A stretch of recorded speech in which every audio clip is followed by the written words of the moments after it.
السلام علیکم جناب، ایک سوال تھا میرا جناب، جب ہم اللہ سے دعا کرتے ہیں تو پہلے اللہ کی ہم کرتے ہیں، پھر درود پڑھتے ہیں، پھر دعا کرتے ہیں اللہ سے.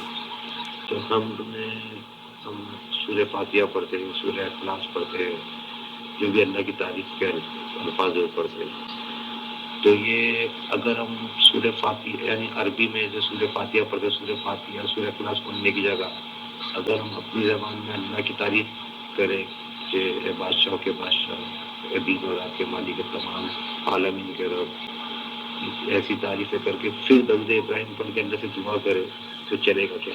میں بتاتا ہوں آپ کو. دوستوں، آپ دیکھ رہے ہیں نو ٹی وی جدہ. دعا کے بارے میں ایک عظیم دعا عبادت ہے، کیونکہ اللہ کے رسول صلی اللہ علیہ وسلم نے فرمایا الدعاء والعبادہ. اللہ کے رسول صلی اللہ علیہ وسلم کی حدیث ہے دعا ایک عبادت ہے، اور شریعت نے ہمیں صرف دعا مانگنے کا حکم ہی نہیں دیا بلکہ اس کا ادب بھی سکھایا. چنانچہ قرآن مجید میں بار بار اللہ تعالیٰ کی حمد و ثنا کا ذکر آیا ہے، جس سے معلوم ہوتا ہے کہ بندہ اپنے رب کے ساتھ پہلے اس کی عظمت اور اس کی تعریف اور اس کی کبریائی بیان کرتا ہے، پھر اپنی حاجات پیش کرے. اور یہی طریقہ انبیاء علیہم السلام اور سلف صالحین کا رہا ہے. یہ ایک طریقہ کار ہے، یہ دعا کی قبولیت کے اسباب میں سے ایک سبب ہے. اللہ تعالیٰ قرآن کریم میں فرماتا ہے الحمدللہ رب العالمین، تمام تعریف اللہ کے لیے ہیں جو تمام جہانوں کا رب ہے. اور ایک مقام پر اللہ تعالیٰ فرماتا ہے فسبح بحمد ربک وکن من الساجدین، بس اپنے رب کی حمد کے ساتھ تسبیح بیان کرو اور سجدہ کرنے والوں میں شامل ہو جاؤ.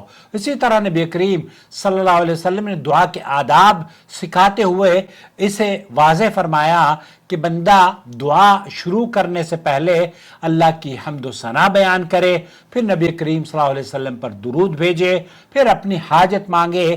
جیسا کہ سنن ترمذی میں اللہ کے رسول صلی اللہ علیہ وسلم نے ایک شخص کو سنا جو دعا کر رہا تھا مگر اس نے اللہ کی حمد بیان کی اور نہ نبی کریم صلی اللہ علیہ وسلم پر درود بھیجا. تو آپ نے فرمایا اس نے جلدی کی. پھر اسے بلایا اور فرمایا جب تم میں سے کوئی نماز پڑھے اور دعا کرے تو پہلے اللہ کی حمد و ثنا بیان کرے، پھر نبی کریم صلی اللہ علیہ وسلم پر درود بھیجے، پھر جو چاہے دعا مانگے. اب یہاں جو بات آپ نے پوچھی ہے کہ ایک تو یہ سماحت شیخ عبدالعزیز بن باز مفتی مملکت سعودی عرب سے جب سوال کیا گیا تو انہوں نے یہ بیان فرمایا کہ یہ دعا کی قبولیت کے اسباب میں سے ہے. آپ پہلے حمد و ثنا بیان کریں، پھر درود پڑھیں اور اپنی حاجت کو طلب کریں، لیکن یہ شرط نہیں ہے. دعا کی قبولیت کے لیے یا اللہ رب العالمین سے مانگنے کے لیے یہ شرط نہیں ہے، یہ ضروری شرائط میں سے نہیں ہے کہ دعا قبول ہونے کے لیے پہلے اللہ کی حمد بیان کی جائے. لیکن بہتر اور افضل اور محبوب عمل یہ ہے کہ انسان دعا سے پہلے اللہ کی تعریف بیان کرے، کیونکہ اللہ تعالیٰ خود فرماتا ہے الحمدللہ رب العالمین. تو اللہ رب العالمین حدیث قدسی ہے کہ اللہ تعالیٰ خود یہ جواب دیتا ہے کہ اللہ میرے بندے نے میری تعریف کی ہے، میری حمد بیان کی ہے.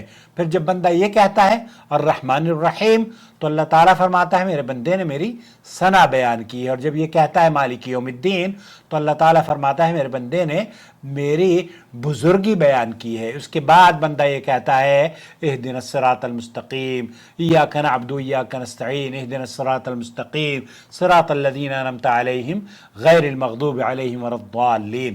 تو یہ دعا ہے، پھر اللہ تعالیٰ اس دعا کو آپ کے لیے قبول فرماتا ہے. اسی طرح شفاعت والی طویل حدیث ہے کہ نبی کریم صلی اللہ علیہ وسلم فرمائیں گے کہ میں اپنے رب کے سامنے سجدے میں سجدہ ریز ہو جاؤں گا اور اللہ کی ایسی ایسی حمد اور تعریف بیان کروں گا جو مجھے ابھی معلوم نہیں. پھر اللہ فرمائے گا سر اٹھاؤ، شفاعت کرو، تمہاری شفاعت قبول کی جائے گی، مانگو تمہیں عطا کیا جائے گا. اس طرح اس حدیث میں ایک اور حدیث بیان کی. اللہ کے رسول صلی اللہ علیہ وسلم ایک حدیث میں نبی کریم صلی اللہ علیہ وسلم نے ایک شخص کو دعا کرتے ہوئے سنا کہ اس نے نہ اللہ کی حمد بیان کری اور نہ ہی درود بھیجا. اس علیہ السلام نے اسے کہا کہ اس نے جلدی کری، لیکن ساتھ ہی ساتھ یہ بھی وضاحت کی گئی ہے کہ یہ سب واجب نہیں ہیں. کیوں؟ کیونکہ خود نبی کریم صلی اللہ علیہ وسلم نے ایک موقع پر یہ ثابت ہے کہ آپ نے بغیر حمد کے بھی دعا فرمائی. جیسے جب آپ علیہ الصلوۃ والسلام کے پاس دوس قبیلے کے لوگ آئے تو آپ نے فرمایا اللہم اہد دوسن وَأْتِ بِهِمْ، اے اللہ قبیلے دوس کو ہدایت دے اور انہیں لے آ. اس دعا سے پہلے آپ علیہ الصلوۃ والسلام نے حمد و ثنا بیان نہیں کری.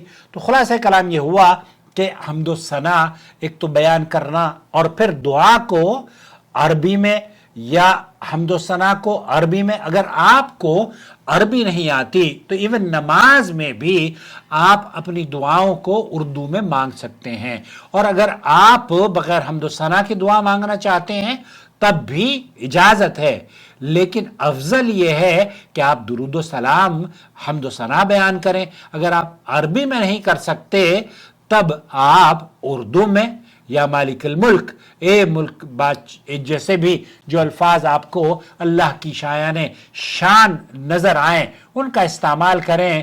رب العالمین، اللہ تو مالک کل ہے، تو رازق کل ہے، ہمارے رزق میں برکت عطا فرما. اے اللہ تو بے اولادوں کو اولاد دیتا ہے، تو مجھے بھی اولاد عطا فرما. اس طرح کے جتنی بھی دعائیں آپ مانگنا چاہیں اپنے رب سے آپ اپنی زبان میں بھی، ایون نماز میں بھی آپ مانگ سکتے ہیں. تو خلاصہ کلام یہ ہوا کہ اگر آپ اردو میں اللہ کی کبریائی اور اللہ کی تعریف بیان کرنا چاہتے ہیں اور عربی نہیں آتی تو آپ بالکل کر سکتے ہیں. اور اگر عربی میں کر سکتے ہیں فبیہا، یہ بھی بہت اچھا ہے.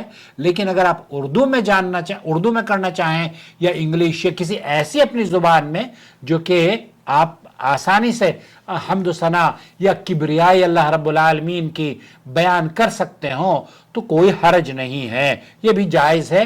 بلکہ آپ سورہ فاتحہ پڑھیے. سورہ فاتحہ تو کس کو یاد نہیں ہے؟ تو ہر نماز میں ہم پڑھتے ہیں، چاہے جہری نماز ہو یا سری نماز ہو، کیونکہ اس کے بغیر تو نمازیں ہوتی ہی نہیں ہیں. تو دعا کے لیے، اور یہ بہترین دعا ہے اور بہترین اسلوب ہے اس سورہ فاتحہ میں، پہلے حمد و ثنا بیان کی گئی ہے، پھر ایک عظیم دعا مانگی گئی ہے، اور پھر اخیر میں ہم یہ بھی کہتے ہیں اللہم آمین آمین، اے اللہ اسے تو قبول فرما لے، آمین یا رب العالمین. دوستو، بھائیوں اور بہنوں، ہم روزانہ آپ کی خدمت میں ایسی ویڈیوز تحقیق پر مبنی ویڈیوز پیش کرتے رہتے ہیں. مجھے امید ہے کہ آپ اسے اپنے حلقے میں ضرور شیئر کرتے ہوں گے اور اپنے فیملی ممبرز کو بھی چینل سے جڑنے کی تلقین کریں تاکہ انہیں گھر بیٹھے علم حاصل ہوتا رہے. والسلام علیکم ورحمۃ اللہ وبرکاتہ. محمد عاقل، جدہ سے، مملکت سعودی عرب.